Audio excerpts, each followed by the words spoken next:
Hi, Nursery here. Okay, so um, we're going to look at some of the features of the heart so that we can understand better. This is a plain picture of the heart.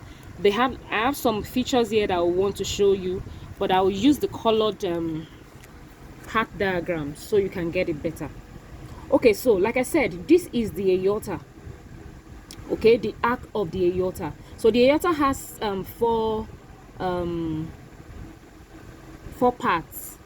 We have the ascending aorta, the arc of the aorta, the descending aorta, then down to the abdominal aorta.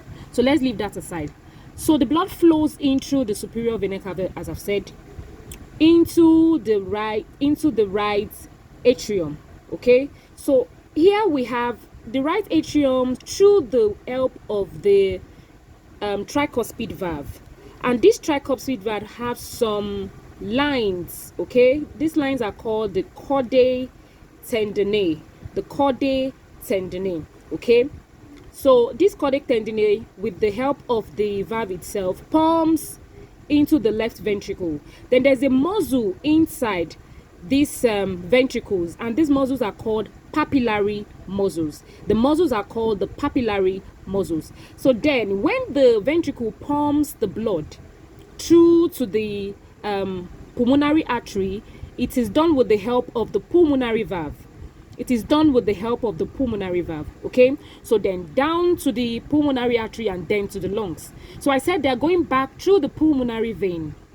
So note that the pulmonary vein carries oxygenated blood. Okay, the pulmonary vein carries oxygenated blood, and the interesting thing about it is only the pulmonary vein that carries oxygenated blood. Every other vein carries deoxygenated blood, but let's leave that aside. So moving through the pulmonary vein, left pulmonary vein, into the left atria.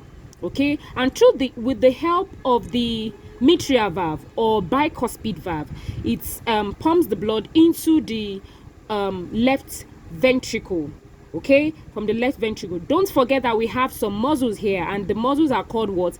Papillary muscles. Okay, and these lines that we have in here are the chordae tendineae. Okay, in Latin words. Okay, so then the left ventricle then pumps the blood, contracts and pumps the blood through the aorta, the aortic valve. Like I said, we have the pulmonary valve, then this is the aortic valve.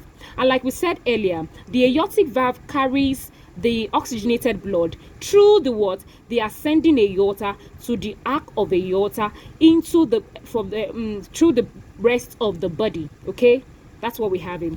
But interestingly, there's something that divides the heart into two, and it is called the septum. So if I ask what divides the heart into two, it is called the septum. So we have the interventricular septum. So the intraventricular septum divides the heart into two.